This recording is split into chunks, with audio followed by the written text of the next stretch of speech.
أعوذ بالله من الشيطان الرجيم پناہ مانگتا ہوں میں اللہ کی شیطان مردود سے۔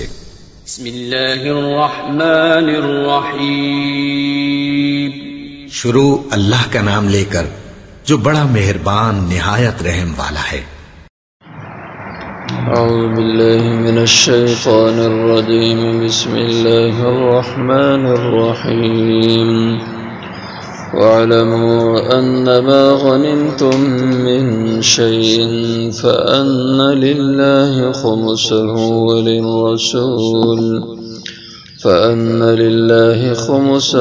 وللرسول ولذي القربى واليتامى والمساكين وابن السبيل إن كنتم آمنتم بالله وما أنزلنا على عبدنا يوم الفرقان يوم التقى الجمعان والله على كل شيء قدير۔ وَاعْلَمُوا اور جان لو انما بے شک جو کچھ بھی غنیمتم تم غنیمت حاصل کرو من شیء کوئی بھی چیز ہو، فَأَنَّ لِلَّهِ پس بے شک اللہ تعالی کے لیے ہے، خمسہ اس کا پانچواں حصہ، وَلِلرَّسُولِ اور اللہ کے رسول کے لیے ہے، وَلِذِي الْقُرْبَى اور ان کے قریبی رشتہ داروں کے لیے ہے، وَالْيَتَامَى اور یتیموں کے لیے، وَالْمَسَاكِينَ اور غریبوں کے لیے، وابن السبیل اور مسافروں کے لیے، ان کنتم آمنتم باللہ اگر تم ہو ایمان رکھتے اللہ پر، وما انزلنا اور اس چیز پر جو ہم نے اتاری علی عبدنا اپنے بندے پر، یوم الفرقان فیصلے کے دن، یوم التقى الجمعان جس دن کے آمنے سامنے ہوئی دو جماعتیں، واللہ علی کل شیء قدیر اور اللہ تعالی ہر چیز پر قدرت رکھنے والے ہیں۔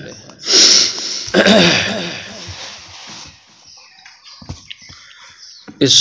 سورت کے شروع میں فرمایا یسألونک عن الانفال کہ آپ سے غنیمتوں کے بارے میں پوچھتے ہیں، تو وہاں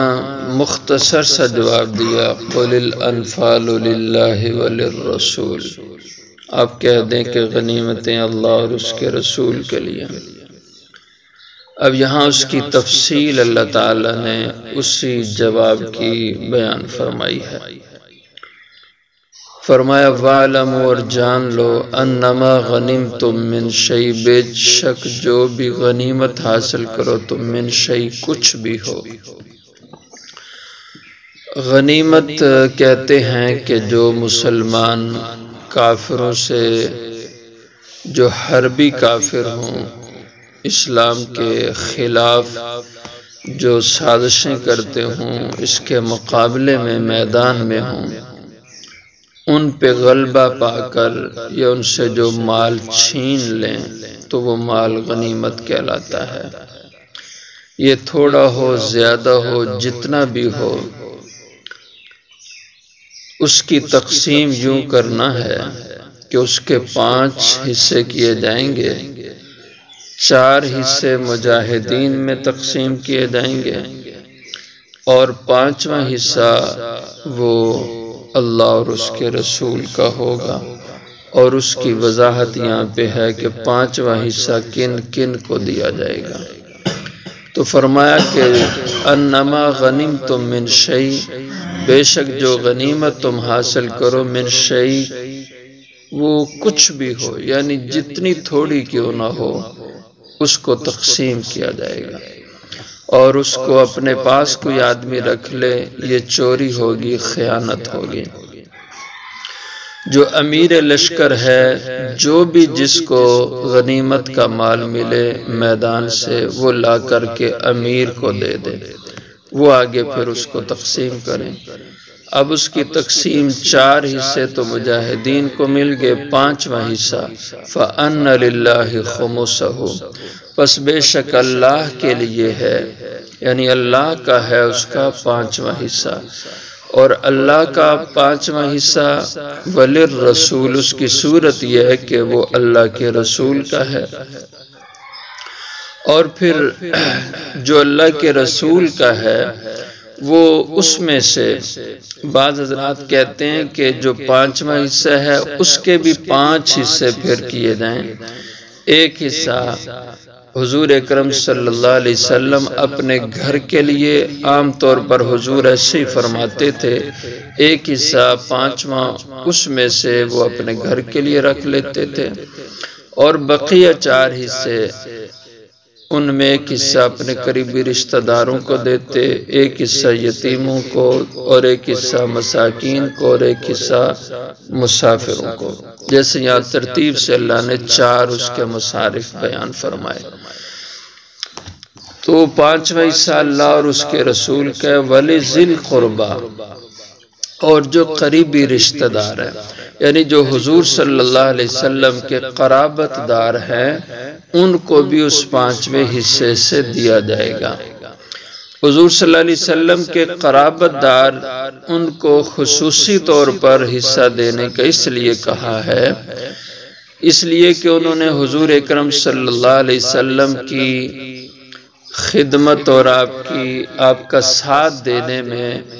پورے طور پر قربانیاں دی، اگرچہ وہ حضور کے دین پر چلنے والے نہ ہوئے، حضور پر ایمان لانے والے نہ ہوئے، لیکن خاندانی طور پر انہوں نے حضور کا بھرپور ساتھ دیا۔ اور یہ کون سے قرابت دار ہیں؟ اس کی تشریح میں اہل علم نے لکھا ہے کہ اس سے مراد حضور صلی اللہ علیہ وسلم کے خاندان سے قرابت داروں سے بنو ہاشم، بنو مطلب ہیں، جو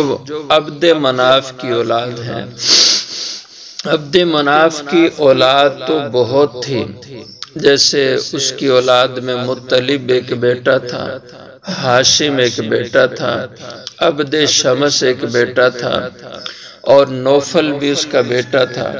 لیکن حضور کے قرابت دار جن کو کہا گیا ہے، اور وہ تفسیری روایات کے مطابق صرف 2 کی اولاد کو حضور کا قرابت دار کہا، ایک ہاشم کی اولاد کو کہ حضور اس کی نسل سے ہے، ہاشم کے بیٹے تھے عبد المطلب، ان کے بیٹے تھے عبداللہ، ان کے بیٹے تھے حضور اکرم صلی اللہ علیہ وسلم۔ اور دوسرے ہاشم کے جو بھائی تھے مطلب، تو مطلب کی جو اولاد ہے یہ حضور کے قرابت دار کہلائے ہیں۔ عبد شمس کی اولاد، جبکہ وہ بھی عبد مناف کا بیٹا ہے، نوفل کی اولاد وہ بھی عبد مناف کا بیٹا ہے، لیکن ان کو حضور کا قرابت دار نہیں بنایا۔ اس کی وجہ اس لیے کہ انہوں نے حضور اکرم صلی اللہ علیہ وسلم کا ساتھ نہیں دیا۔ جب لوگ حضور کے مخالف تھے تو عبد مناف کی اولاد میں جو ہاشم اور مطلب تھے، ان کی اولاد یہ بھرپور حضور کے ساتھ کھڑے ہو گئے۔ انہوں نے قریش کا حضور کے ساتھ ہو کر کے ڈٹ کے مقابلہ کیا، لیکن عبد شمس اور نوفل کی اولاد انہوں نے حضور کے مقابلے میں قریش کا ساتھ دیا، اس لیے ان کو حضور کی قرابت داری سے نکال دیا، اس لحاظ سے کہ وہ غنیمت کے حقدار نہیں قرار پائے، اور غنیمت کے حقدار وہ قرار پائے جنہوں نے ہر مشکل میں اللہ کے نبی کا ساتھ دیا، جیسے شیب ابی طالب۔ کفار نے، قریش نے حضور کا بائیکاٹ کر دیا اور طے کیا کہ ان سے کوئی بھی قریشی رشتہ داری نہیں کرے گا، بنو ہاشم سے کوئی بھی آدمی لین دین نہیں کرے گا، مکمل سوشل بائیکاٹ ان کا کرنا ہے۔ اور اس بائیکاٹ کے مشکل کے دور میں حضور کا جن لوگوں نے ساتھ دیا، اگرچہ وہ ایمان والے نہیں ہوئے، حضور کا کلمہ نہیں پڑھا، لیکن حضور کا ساتھ دیا اپنا خاندان ہونے کی وجہ سے۔ وہ ہاشم کی اولاد تھی اور اسی طرح وہ مطلب کی اولاد تھی۔ عبد شمس اور نوفل کی اولاد نے حضور کا اس موقع پہ ساتھ نہیں دیا، اس لیے علماء فرماتے ہیں کہ خمس سے بھی اللہ نے ان کو نکال دیا کہ یہ لوگ حضور کے قرابت دار نسب کے لحاظ سے تو ہیں، لیکن نصرت اور مدد کے لحاظ سے حضور کی قرابت داری کا انہوں نے حق ادا نہیں کیا، اس لیے خمس کے وہ حقدار نہیں ہیں۔ اس لیے وَلِذِي الْقُرْبَى میں حضور کی قرابت داری میں ان کو رکھا گیا ہے جو ہاشم کی اولاد میں ہیں، بنو ہاشم، اور جو مطلب کی اولاد میں بنو مطلب ہیں۔ وَالْيَتَامَى اور جو یتیم ہیں، یتیم کی جمع یتام آتی ہے، وہ بچے نابالغی کی عمر کے جن کا باپ نہ ہو وہ یتیم ہیں، اور یہی جب بالغ ہو جائیں گے تو پھر یتیم کا حکم ان پہ لاگو نہیں ہوگا، پھر یہ یتیم نہیں کہلائیں گے۔ یتیمی تب تک ہے جب تک وہ بلوغت کو نہیں پہنچا، جس کا باپ نہیں ہے، باپ فوت ہو گیا۔ والمساکین اور مساکین، مسکین کی جمع مسکین اس غریب کو کہا جاتا ہے جس کے پاس ضرورت سے زائد سامان اتنا نہ ہو جو نصاب کو پہنچ جائے۔ نصاب سے مراد یہ ہے کہ 52.5 تولہ چاندی کی جو قیمت بنتی ہے، مثلا آج کل کے زمانے میں جو چاندی کی قیمت ہے اس کے لحاظ سے 52.5 تولہ چاندی کم و بیش 38 یا 40 ہزار کے لگ بھگ اس کی قیمت بنتی ہے۔ ضروریات سے زائد سامان کی قیمت لگائیں